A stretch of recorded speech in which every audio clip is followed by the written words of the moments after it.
MP হওয়ার পর থেকে হালকা করে মানে কি ভালো করে ভালো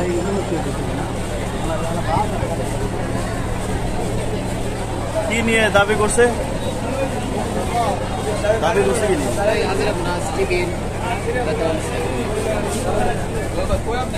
গাজীপুর বাগের বাজার মন্ডল গ্রুপের ওয়ার্কাররা হাজিরা বোনাস টিফিন বিল এগুলো বাড়ানোর দাবিতে আজকে সকাল 7টা থেকেই রোড ব্লক করে অনশন করছে।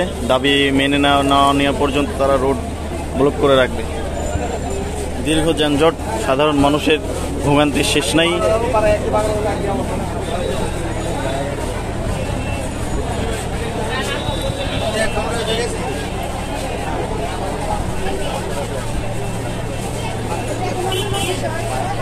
নতুন সরকার আসার পরে চক্রান্তকারীরা এই বাইরে থেকে তাদের উস্কে দিয়ে এই ফায়দা উঠতেছে।